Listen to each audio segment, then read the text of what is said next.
What's up, y'all? You already know we in the pink room. Today I have a very, very, very, very, very special guest in the building. A personal favorite of mine, Mr. Pantherist, cutie patootie, with a little old booty. I think I can say that because you're 18, you know? I'm actually 20. You're actually 20. Well, you're 20. You're above 18. Though. Yeah. Yes. We got Wolfacejoeyy in the building. Shout out to Wolfacejoeyy. He's in the pink room with me. What's up? We've been in many rooms together before, but this is going to be one of my favorite conversations with him because we're going to get to know him through everything music and what he loves and doesn't love and like about it. So, welcome. How you feeling today? I'm feeling very swag. Very swag. And he has Mr. Snorlax.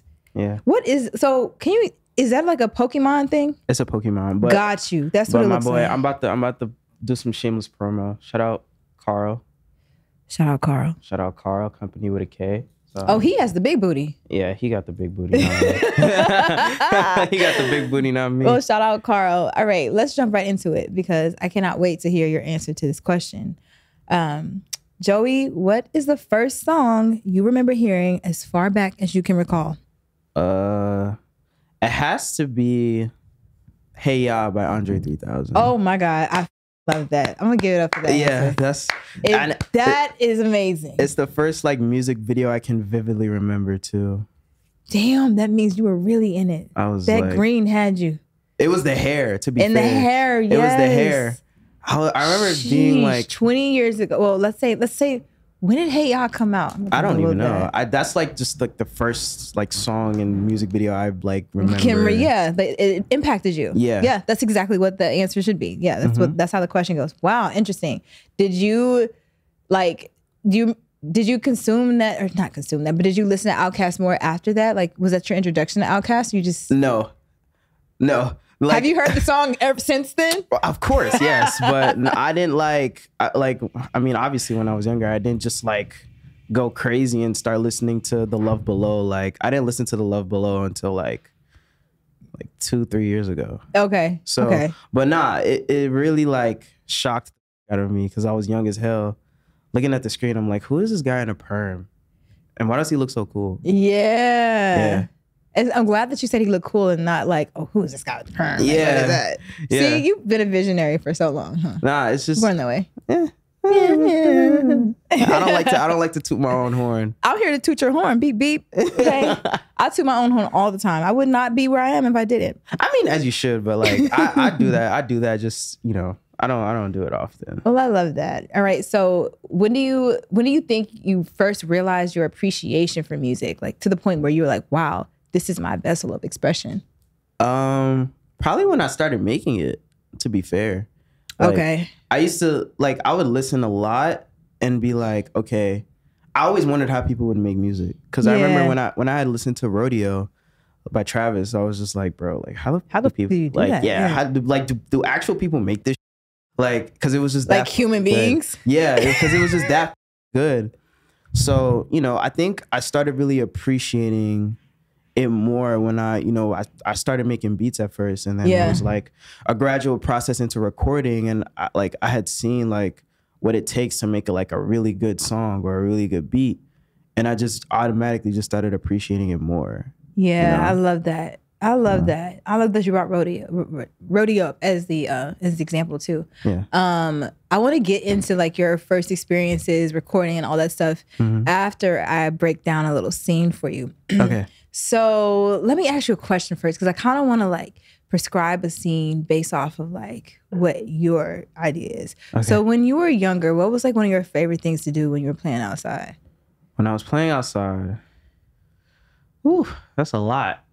Were you playing out? You played outside. Don't tell me you were ones that didn't play outside. No, I did. I for sure did. But you know, I practically grew up in Nigeria, so it's like, oh, let's talk about Nigeria. Yeah. We okay. There's so much to talk about. We didn't go there yet. There's a lot to talk about. Okay, let's go back. We're gonna okay. Now we're gonna do this. You're gonna put your palms up to the sky, put them on your knees, melt into the seat, relax your shoulders. Okay. Breathe in, breathe out, and I'm just gonna tell you a story or talk you through a scene. I want you to vividly try to imagine these things, and then when I ask you the question, what song are you playing? Answer as immediately as you can. All right, so it's little baby Wolfacejoeyy and friends out in Nigeria playing outside. I don't know if they might be kicking soccer balls, footballs. Yep, soccer, football, all that good stuff. It's like literally 20 of y'all because, you know, back then, like, what are you doing? You're outside. Your mom or your elders are all around. They might be cooking, washing, cleaning, all that good jazz. But the vibes in the community is right there, and you all are the center of attention. And you are playing with your friends. What song is playing from the porch or from one of the elders' homes as you're playing outside? The first ever Wizkid album. Whoa, what is that? I actually never heard it. I think it's called Superstar. Okay. The first ever Wizkid album. From top to bottom. Okay, so you remember this. Bro. Talk me through it. I don't know how to explain that scene. I just did what I could. But you tell me the scene. Paint it for me. All right, so here we go. I was living with my cousins, right? Because my mom used to go back and forth. I would live with my cousins, and they had a really big house. Like, it was a ginormous house, right?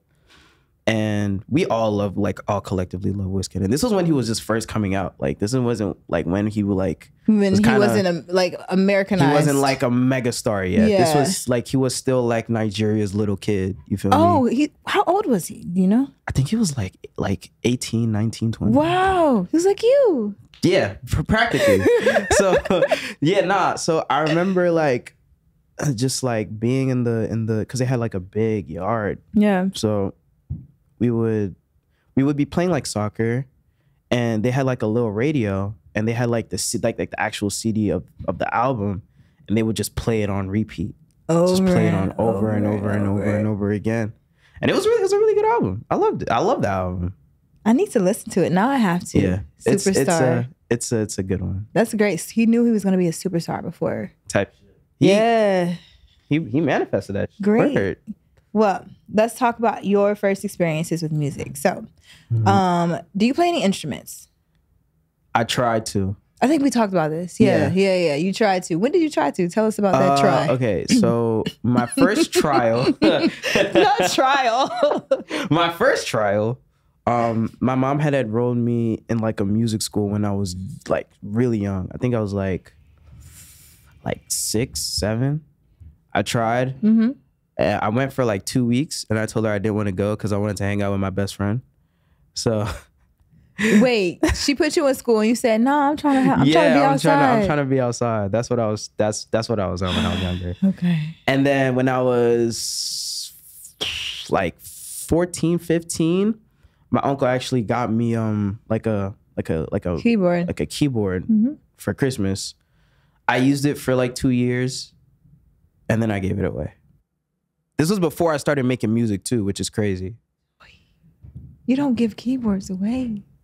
Sorry. It's all right, you did. Okay, now we're here. Yeah, now we're here. So, I mean, like, I can't say it doesn't matter, but, you know, it's just one of those things where it's like, I didn't know. Yeah. Like, if I knew, I probably would have kept going crazy, but. All right, Sipsy. So, you toyed around with making music, or at least... You were in music school, at least you tried to be. Yeah. And then you had the keys and you played around with instruments, but you never really dedicated or devoted yourself to them. Well, when did you start dedicating? You know what's crazy? Hold on, I didn't mean to cut you off. Like, you know what's crazy? I just remembered when I was schooling in Nigeria, like this was like when I was in like elementary school. I used to be in the band. Boy, like you should have been said that. I just remembered that. I was in the band too. Really? What'd you play? I played the bass drum. I played the flute. That's crazy. But what's funny is in the very beginning, like 6th grade, like you go to middle school and they're like, all right, you can be a band, you can be choir, you can be this, you can be that. Mm-hmm. I was like, band. And mind you, drumline was teaching me Black culture back then. So I'm like, I wanted to be that girl on the drums with the 1-arm push-up. Yeah. So I wanted to be in the percussion section at first. I get my little cute ass up there or whatever. And they was like,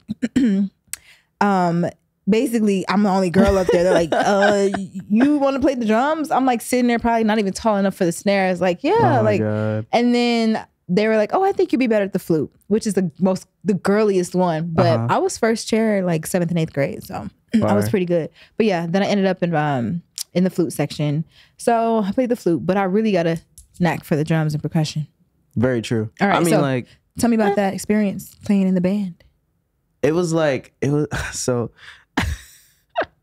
This is like bro, you just brought out like such a deep memory. Like this is crazy. Okay. That's what it's for. So this was like 4th grade, right?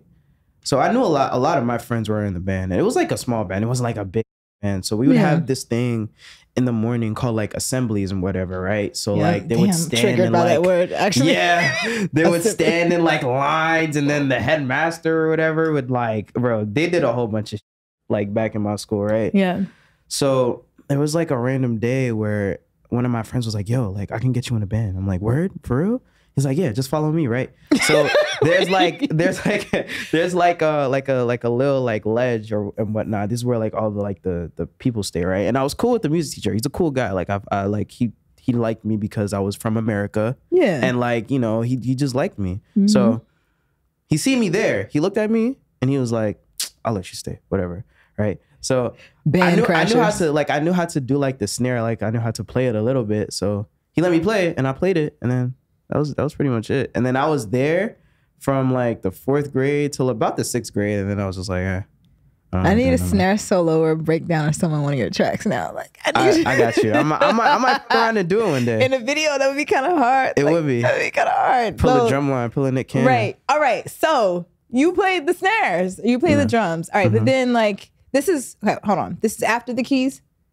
Yeah, this was after the keys. This is like this was in between.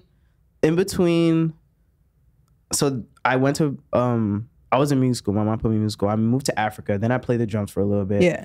I moved back. Then I got the keyboard, and then I gave it away. Got you. All right. So when did you actually start? Like, first of all, what made you want to actually make music? And when did you actually start? I wanted to make music. I was curious about it, like I said, when I listened to radio. That was like, what, 2015? I didn't start making like beats until 2017, and I didn't start making music until like late 2019, like actually recording. That's a long time. That's some pretty long gap. So like actually like going from making beats to hearing yourself in the mic and actually getting on the mic yourself was about a 2.5 year span. About 2 years. I had made like what, 3 songs like before I really started like doing my own thing and really making music. But like when I had started, it was just on some joking. And my friends, like, they had a little studio that was just right around the block. So we would f around. Like I would be in there making beats, and then we'd just f around and make like a song or whatever. Yeah. So I made like 3 songs. I didn't like them, still don't like them. But it was a long time. I really had to sit down and really evaluate what I wanted to do. Yeah. So how did you find your sound? I feel like that's a question people ask a lot. But like I myself, like, you know, I love music. I've experimented with myself on mic, but just because that's how I like to express myself. Yeah. But I still am not to the point where I know what I sound like, or I know like I know how to like let the sound out that's me outside of me trying to sound like somebody else. You have a very unique, I think, position in just like the music sphere right now, because like when I hear your tracks, I hear you.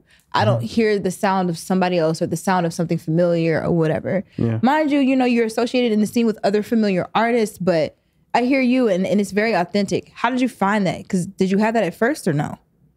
I don't know. I try not to judge myself. Let's hear those first songs. Let's see. I try not to judge myself too much because it's like I just do things. That might be it right there. You never judge yourself. I don't judge myself. You weren't going in it to judge yourself. Yeah, never. Really? What was your first song about? I don't remember. I think it was just like a freestyle or whatever. I think it should be still up on SoundCloud. Okay, I'm about to say it, but we gonna find it. Y'all can find it. Yeah. If y'all can find it, go ahead. But I'm gonna find it. Yeah. Nah, it's up there. It's out there. Okay. It's somewhere.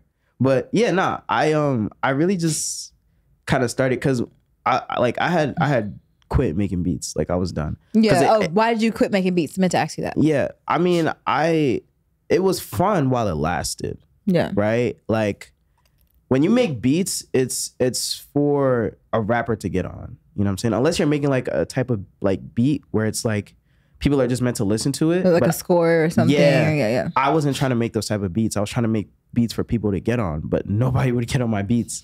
Right? So no, you can laugh. You can laugh. So nobody would get on my beats. Nobody was getting on Joey's beats. Y'all and not because they were bad. Not because they were bad, right? They were bad? They weren't. They were not bad. They were actually really good. Okay. But I just wasn't being fulfilled in making beats that nobody wanted to get on. Like I would like them, but I would play them for someone else and they'll be like, yeah, that's cool. You know what I'm saying? Like not in the same way I would look at it and be like, yo, I made this beat. I spent like a week on this beat. This shit is hard. That's for them to be like, I like pass. Like pass. No, video. But you know, apart from that, it's just like I didn't feel like I accomplished anything even after I finished it and I really liked it. So it took me a while to really be like, okay, what else can I do? So I asked my friends, and I think he was there. I think Will was kind of there. What up, day one? Yeah, Will was kind of there. So I asked them, and I'm like, yo, like, I don't want to make beats anymore. What should I do? And they were like, bro, try recording. I'm like, what? Recording? You're like, I can't. I'm not a rapper. Right, but they really were just like, "Yo, bro, like, try it. If you don't like it, you can go back to making beats. Like, eventually you'll find it again. But like, if you don't try it, it's just like, you know what I'm saying? You didn't even try at all. So, and I remember this day. I still have the picture of my first mic. It was August 20th, 2019. How do you remember that date? It's an important day. Okay, August 20th, 2019. Or it was in August. I don't remember the exact date. That was pandemic vibes right there. Yeah. No, pre-pandemic. All right, life was sweet. Yeah, life was real sweet. Yeah, life was good. I left the job I had. I went to the Best Buy like right across the mall. I bought my snowball mic, and now I'm here. That little globe thing, and now I'm here. Now I'm here. How did you feel when you first heard yourself on the mic? I laughed so hard. I was like, bro, what is this? Like, what the is this, bro? The process was just so hard.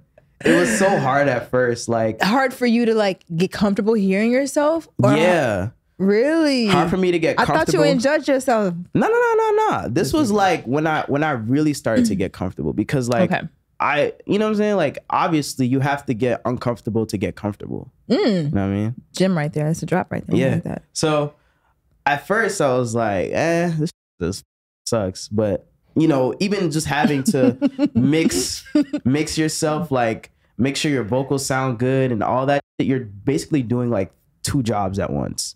Yeah. Being the artist and the engineer.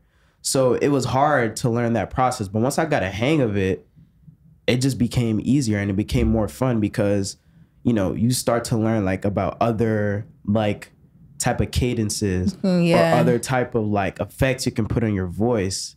And it just becomes like, it kind of becomes like a game, like a puzzle piece game. Yeah. Where it's just like you pick pieces to make a full picture. That's how I feel. No, I like that. I had a question. Oh my God, I lost it.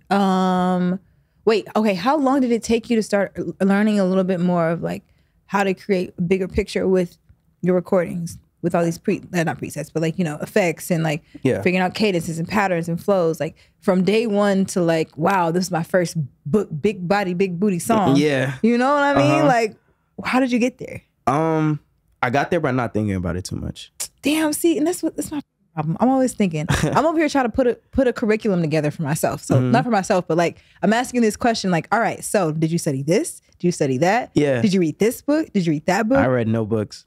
You were just playing games. I learned from my mistakes. That's what happened. So you were banging on the keyboards, basically. Yeah, I was like a lot of trial and error till this day.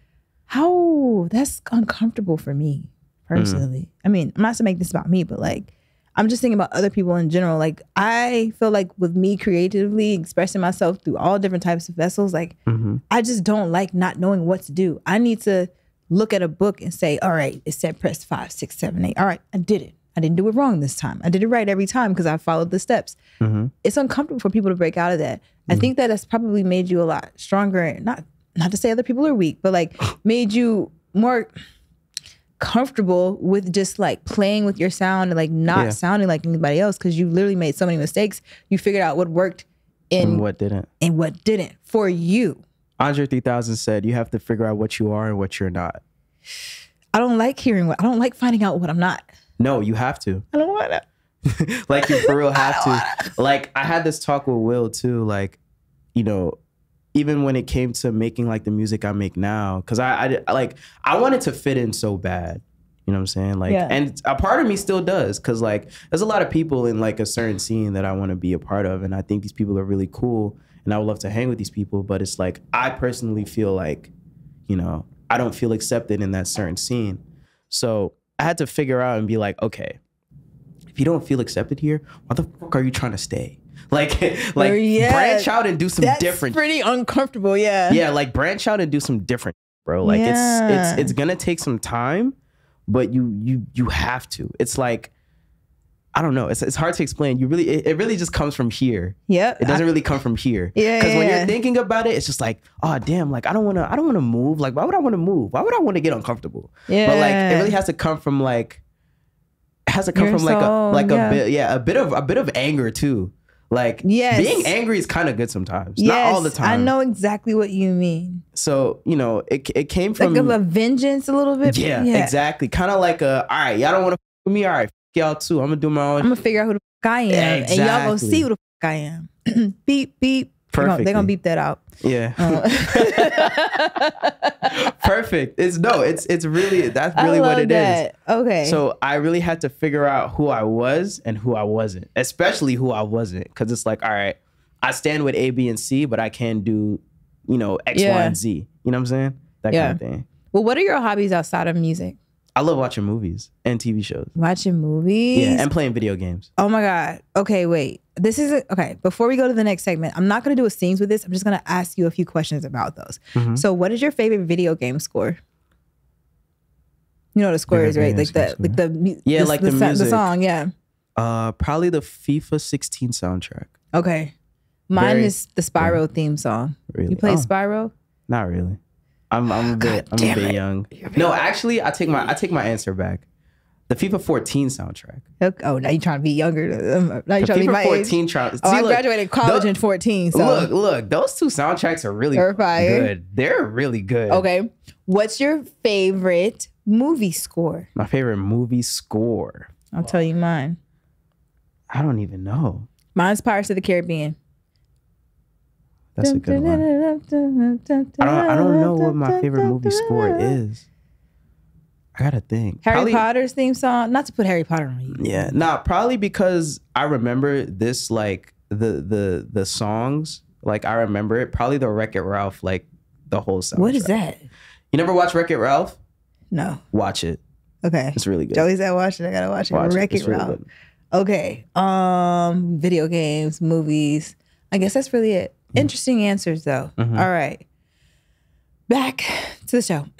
All right. So in this section, I want to talk about your most recent cultural milestone, or your most recent milestone in general. Uh-huh. And the Brink is usually about like, you know, what your breakout track was or breakout collab or feature. Mm-hmm. For me, because I've been watching you for like damn near 2 years now, like, you know, I've been getting to know you for a while. Mm-hmm. I feel like I've always kind of seen every single thing you do is like a new boom, boom, like you're collecting your tokens, right? Mm-hmm. But like I think the rest of the world is getting hooked on Buku Baby. Because Shake It was it for me though. Yeah. I don't know. Which one do you want to talk about?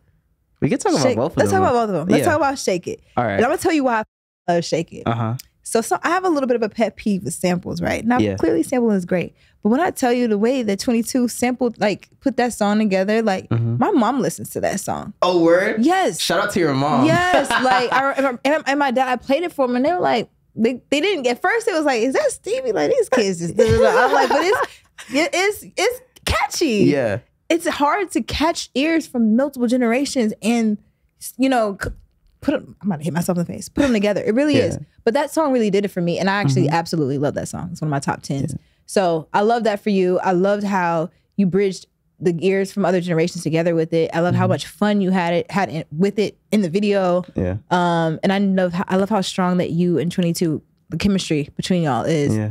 But tell me how that song came about. Dude, he just sent it to me and I made the song. That's the literal story. I was not even familiar with Jersey Club. Like, what? I was only familiar with it because of Skywater, right? Oh yeah. I heard Miles because I love Sky. Like that's one of my, that's one of my homies. Like forever. I love Sky too. So we love you, Sky. But I heard Miles and I loved them. Like, yo, I love this song. What the fuck is this? But that was like the only thing I knew from that genre, So when 22 had sent the beat, it was it was more, for me at the time, it was more of a drill beat than a Jersey club beat. It's slick was Jersey drill. Yeah, so, and me and 22 had made like a drill song before then. So I was like, oh, he's just sending me another drill beat, right?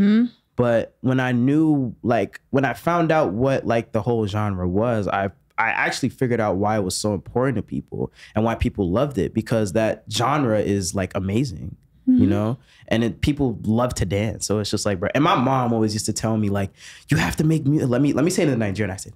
You have to make music that people have to dance to. Ayobami. You have to make music like that.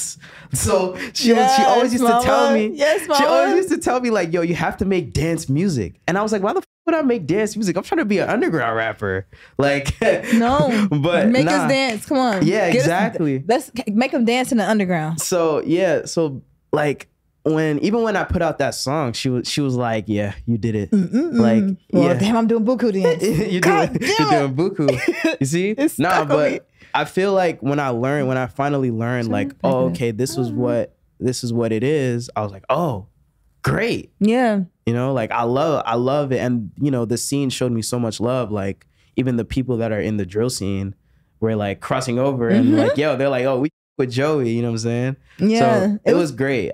It was an amazing time. It was a sound coming out of New York that was like, I remember when I was trying to figure out what playlist to go on. Yeah. Like, is it drill? Is it drill? Is it Jersey Club? Who knows? Is it like pop drill? I think I called it pop drill at one point. Pop drill? Yeah. I think I called it that. I just called it that because I'm like trying to explain it to people. I'm like, it's like poppy, but it's drill, but it's also drill. Jersey Club. But you know, these scenes, especially up here in New York, have been like simultaneously taking off and gaining a lot more, you know, notoriety, like around the music culture.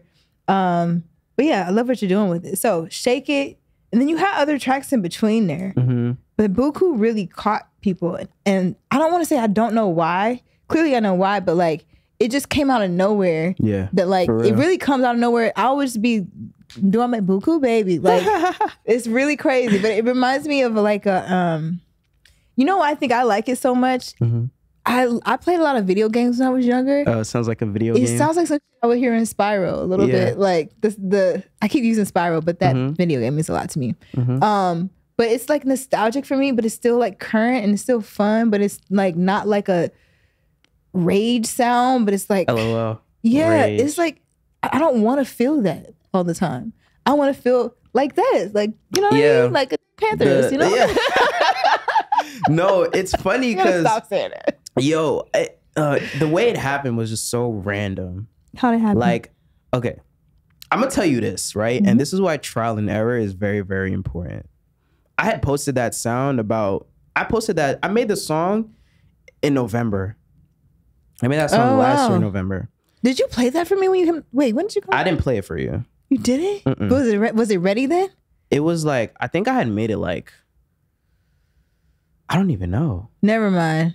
I had played Game for you though. Yeah, okay. I played Game for you. I remember that. All right. But I made the song in like November. I previewed it on TikTok in December. It didn't get a lot of views. Really? And I didn't post it until till last month. I didn't post it again until last month. Wait, so you teased it on TikTok and it didn't go like that? It didn't go nowhere. Really? It has like 2,000 views till this day. Oh, it's still just sitting there? It's still sitting there. Me and my cousins. What the fuck happened? Ask TikTok. No, I'm playing. No, I'm saying what happened between that and now. So if it didn't tease, it wasn't TikTok that blew the song up. I think it was TikTok that blew the song up, but I feel like I just approached posting it in a different way. How'd you approach it? So giving away the sauce. Obviously, I had the little on the radar. Shout out to Gabe, by the way. Shout out to Gabe. I did Toby. I did the on the radar thing, and it was like I had performed my whole EP. Yes, and I love decided, that too. Yeah, I decided, you know what, I'm gonna sprinkle this in here for a little bit. But to be fair, I wasn't even planning on dropping the song until like around now. To be fair, like probably around the summertime. But you know, I was promoting it on TikTok. I was posting all the clips, and that one just blew the up. And I had a song kind of going up before that, Sky. Yeah. I had Sky going up before that. And then like I posted that. I was literally at work. This is the story. I was at work. Okay. Right? I was at work. I'm like, it was like 6 o'clock. I was like, all right, I'm off break. Let me just post this TikTok. Whatever. Who cares? Whatever. I post it. I don't open my phone until the next morning because I close at night. I think I worked from like 4 to 10 or some crazy shit like that. So this boy be working, y'all. Yeah, I be working. But I go home. I go straight to sleep because I'm exhausted. Mm-hmm. And then Will sends me a tip, like my own TikTok. I'm like, why the f is Will sending me my own TikTok? Like, this is weird. I'm like, he's just doing weird shit again. Like, he's just doing weird shit again. And then his face. And then I click it, and there's like 50,000 views. I'm like, what the f is going on? Right? So I was like, all right. So coming from like prior times where like my songs have gone up on TikTok, I'm like, okay, I know what the f to do. I'm spamming the shit out of this song until people are annoyed, or either are annoyed as that's why or it pops they love up in it my head all the time. Yeah, I'm posting it until they either love it or they're annoyed by it. Interesting. Because regardless of whatever reaction I get, people are still gonna listen to the song. It's still being listened to. Yeah. So it's like I just kept pounding it in people's heads, like posting it like 3-4 times a day. So, and then I dropped the song and it just went crazy. Almost 1 million on Spotify I feel like right now. every time I would see it or hear it on like social, you were in it. Like you were. Now I see what you were doing. I didn't realize that's what you were doing. Exactly. I thought it was just catching on. No, you were just making people catch it. Yeah, I was making people catch it. You know what I'm saying? That's all you got to do sometimes. Like if people are not ready to catch on, you better put your face out there. That's like one thing I had to learn the hard way. Necks. Yeah, you got to put your foot on people's necks for real.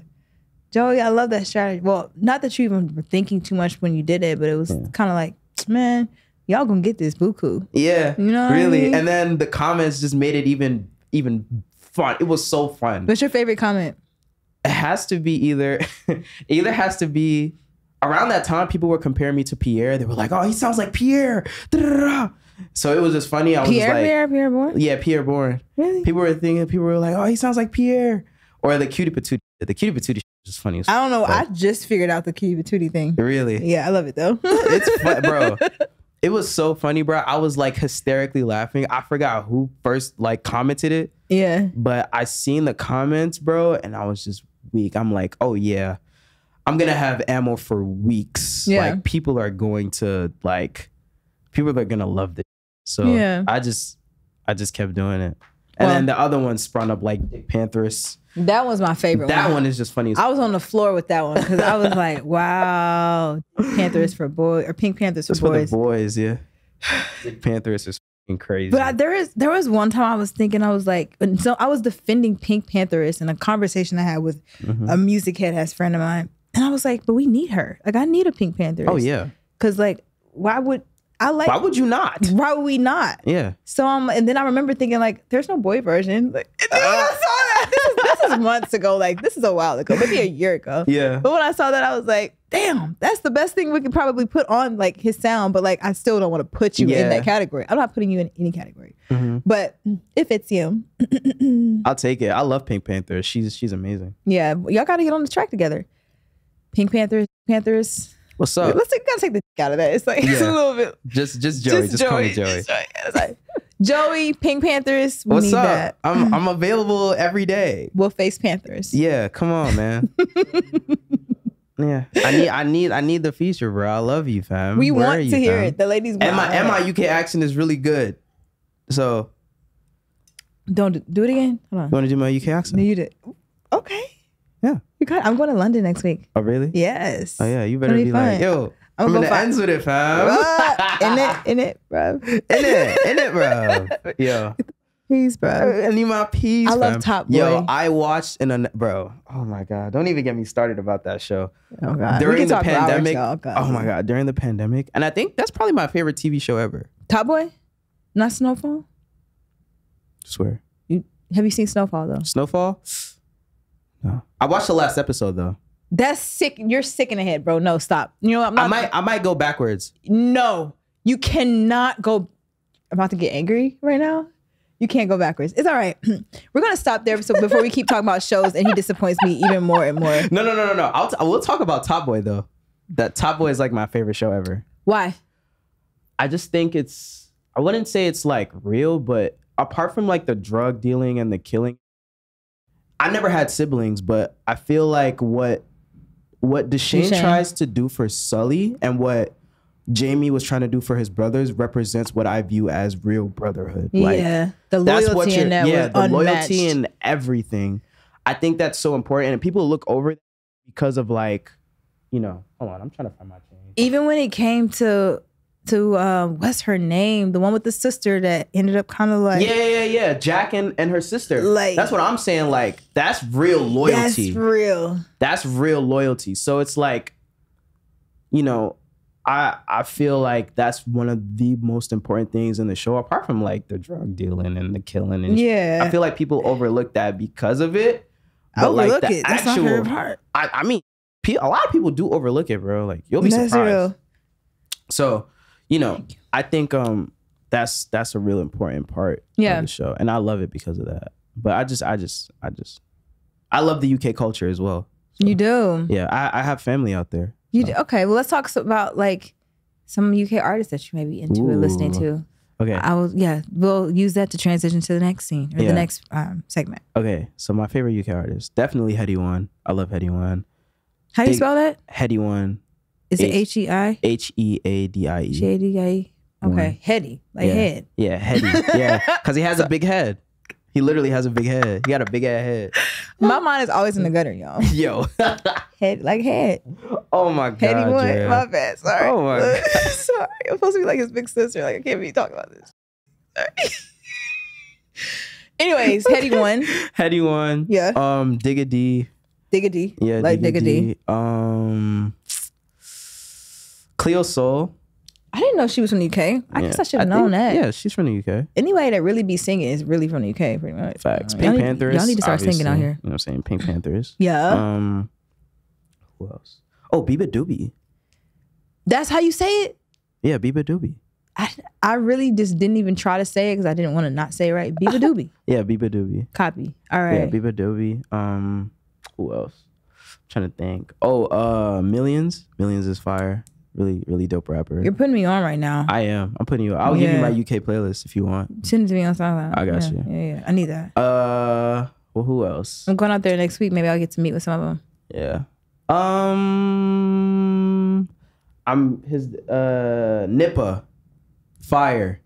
Nippa's fire. Ruben Aziz. He made that. He knows everything. He love me like I do. Oh, I've heard that before. Yeah. That's him. He's fire. He's from the UK. Ah, very fire. Is he Nigerian? No. Oh, I'm tripping. No, yeah, he's not Nigerian. Far from. Okay, whoops, sorry. Who else? There's like two skipping my tongue, but yeah. There's a lot. I love the UK. I can't wait to go out there too. Oh, and Skywater. How can I forget Skywater? Oh my God! How we can? Yes. I'm so sorry. But is he there now? Well, he probably is. I think he's in LA. I need to hit him up. Oh, he's in LA. Yeah. All right. Well, he's probably coming here soon. Yeah, we'll see. Yeah. All right. The next segment of the show is more so talking about your POV on anything relevant in music culture or whatever. Just, I don't know. This is just your time to talk about shit that's going on in the world that you want to like vent about or talk about. Okay. Yeah. How are you feeling about music right now? The state of music, the state of entertainment culture? I watched Swarm recently, so I'm like scared. Ooh, this is a good take. I like this. Okay, so are you on Twitter? Do you have a Twitter? Yeah, I'm on there from time to time. Yeah, cool. Don't follow me though, because you can't follow me. You can't see what I really be talking about. Got you. But Twitter is one of my favorite social media platforms. And a lot of, everyone was hyped, like, oh yeah, we got a new black horror actress and and blah blah blah, and it's Beyonce infused, so Beehive infused. Let me not put her name on it. Beehive infused, so everyone was hype about it. I don't want to say disappointed. I was like uncomfortable watching it. Yeah, I didn't know what to think of it, and I also was like, I don't know if I want to see me like that. Not me, but like us. Like yeah. You know what I mean? Like, I don't know. I think it's scary because it's a pretty possible thing that can happen. And that's kind of why I was uncomfortable. I was like, wow. Because this could happen. Like, this could really happened. You're 2 degrees away from it's probably happened. Yeah, probably happened already. And it's like, I think fan culture is good. Don't get me wrong. Stan culture is fine. But when people take it too far, that's one thing I'm like, ugh. Because I imagine, like, I'm watching this, I'm imagining, like, imagine if one of my fans was like this. Like, I would be terrified. You'd be terrified. And also, that would, like, that would not be a part of the legacy that you want to have for their music. Exactly. Yeah. At all. So, but apart from that. How much of it did you watch? You watched the whole thing? I watched the whole thing in one night, too. Oh, God. You were traumatizing yourself. Yo. It's a crazy you were the night. screen like this, like, oh. I was just like, bro, what the people that told me to watch it, they were like, yo, you gotta watch this. And I love Donald Glover. Like, I love him. So I'm watching it thinking like, yo, what is this on? Like, how do you think of this? I will say the thing that I did like about it is his direction. Like, I just really love his creativity. There were some very good shots. Like, you could take his angles, you could take that and apply it to anywhere. Yeah, literally. But it's scary. Fan culture can get really, really scary. I don't know if because of the access that people have to each other with social media, that people start to like, honestly, I feel like I know what it is. If Beyonce's face popped up in my screen every day and I'm looking at it like this, I'm gonna feel like I own her. Not I own her, but I'm gonna feel like a lot more like tied to her in a way that is unrealistic. You know, it's kind of like it's literally a brainwashing portal damn near these stupid things. I got 2 of them. Stupid things. You got 2 of them.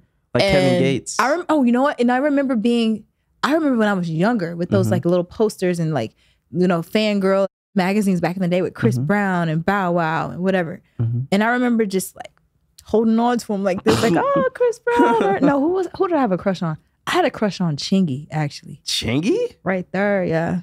That's crazy. I had a crush on haven't heard that name in forever. He looked good back then. I think I seen a picture of him not too long ago. He didn't look as good, but regardless. I had a crush on Chingy, and I just remember being like holding on to those, like as a girl, like you put them in your locker and this and that, like.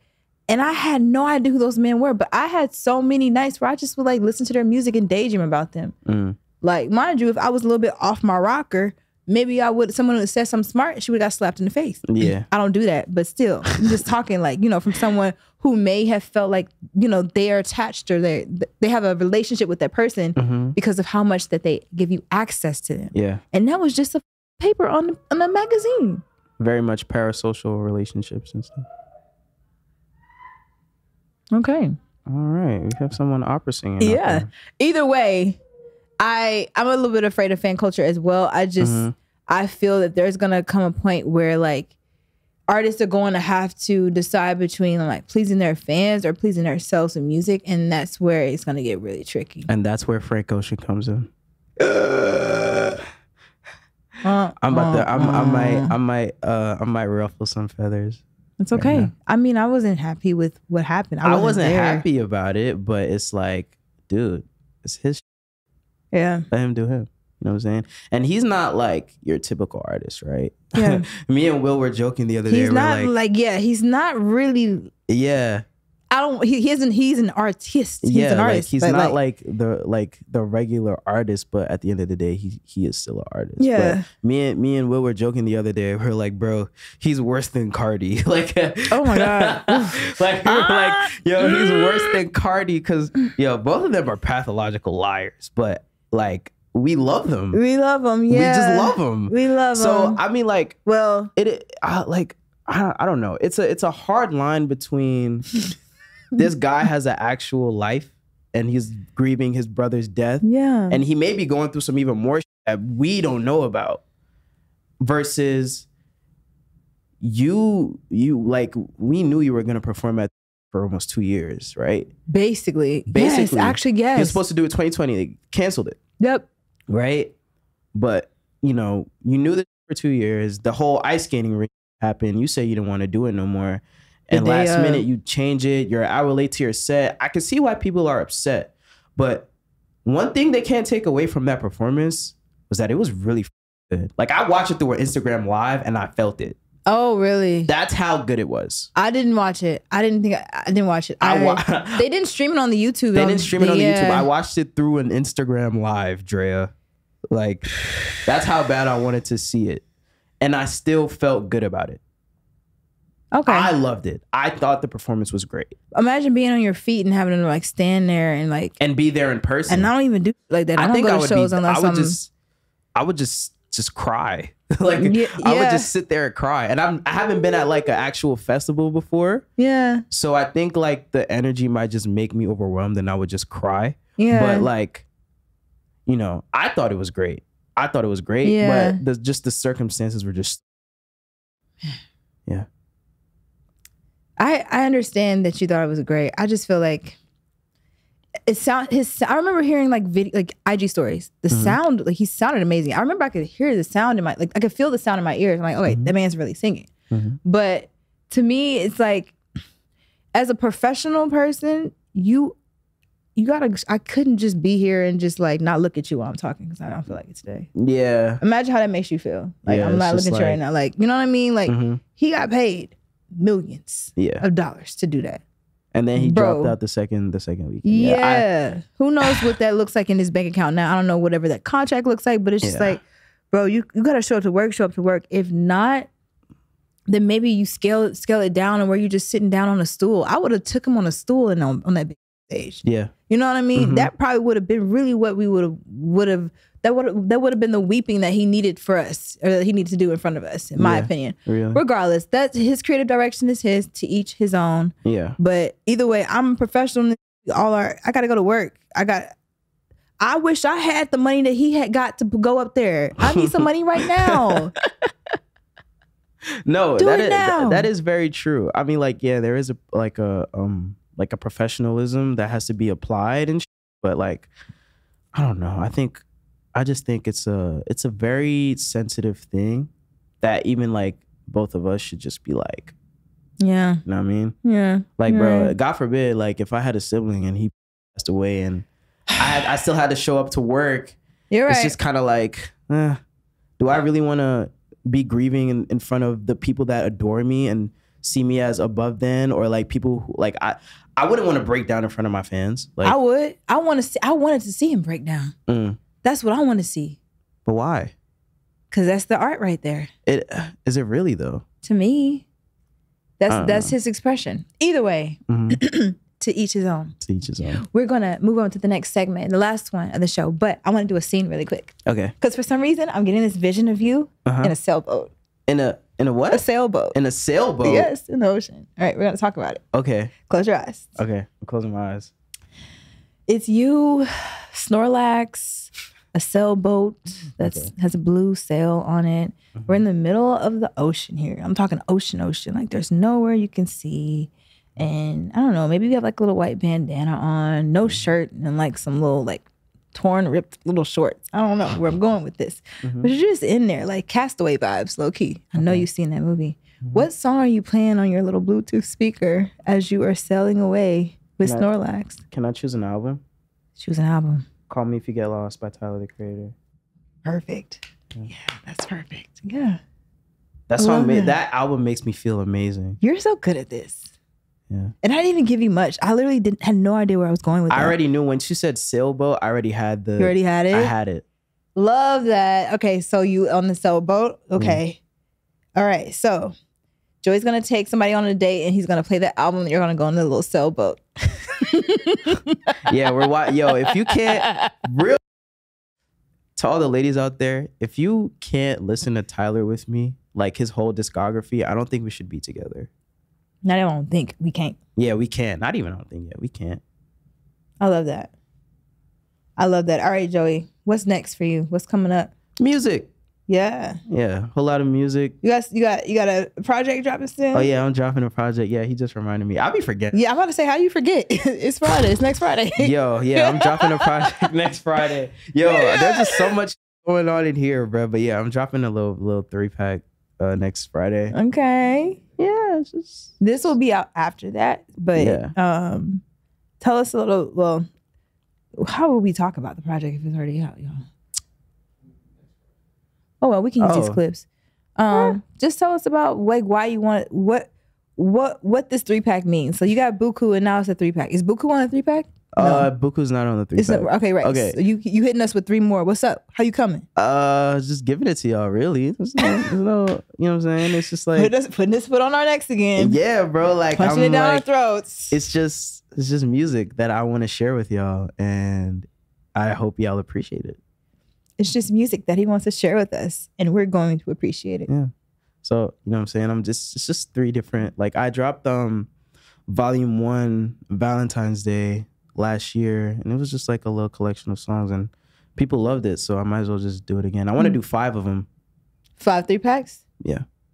I want to do 5 of them. By the end of the year, you can do that for sure. Well, it's going to be spread out like a lot. Spread out a lot? All right, never mind. It's like a little treat that we get from you every year kind of thing. Yeah, almost like every year. The 5th one would be probably monumental because by then. Yeah, it'll be no! Yeah, I want to, that's the plan. I love that. Oh. Yeah. Oh my God, I totally forgot to ask you this question. Mm-hmm. When was your first time performing? Oh, it was at Baby's All Right. I opened for Midwest. Damn, I wasn't there, was I? No, I wasn't. I think Will invited me, but I wasn't there. That wasn't too long ago. That was in 2021. I'm tripping? Oh, wow. Wait. That was a long time ago. Yeah. Jesus. I think we had just met then. Yeah, I think so. Yeah. Yeah. Wow. It was crazy. This was when like Miss Me had dropped. This was like in like October. Mm-hmm. So it was like a thing. That was the first time me meeting Midwest, and he's like one of my good friends now. Yeah. And you know, shout out to Midwest. Yeah, shout out to Midwest. Yeah. But it was a vibe. It was a real vibe. How'd you feel on that stage?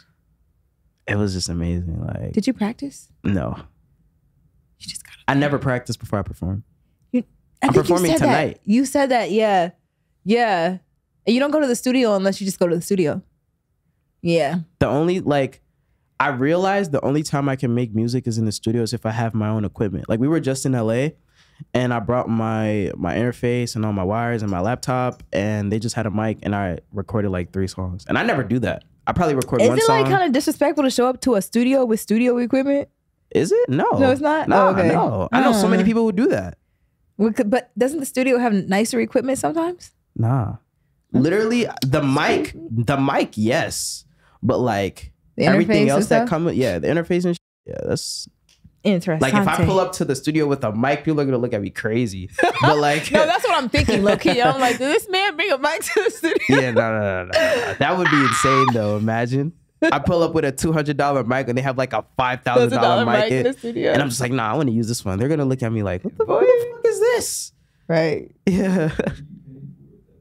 Right. What do you like? You get what you pay for. Like what? Yeah. That's dope. But yeah.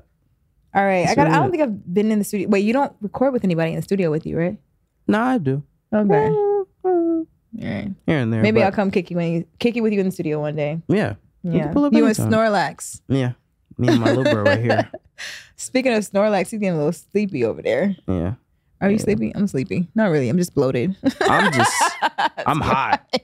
I'm just hot. It is a little hot now. But we've been laughing, having a good time. This has been so good. I'm glad that we got to chop it up. And like, I mean, I know a lot about you, but not all of this. And we don't get this time together outside of talking about other stuff with work and stuff. So thanks for coming to the Pink Room, Joey. Thanks for having me. And I cannot wait to hear the 3-pack because I already know if you came hard with Buku, we got more to come. Yeah, Anita's like the lead single. Right? By the time this is out, y'all probably would have heard the whole shit.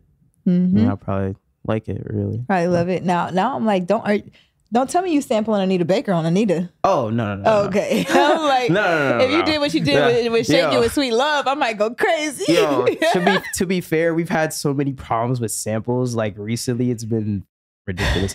However, I did sample John B on this one. Oh. Yeah. Don't me with that one now. Yeah. Joey, I love you, Joey. John B, don't sue me.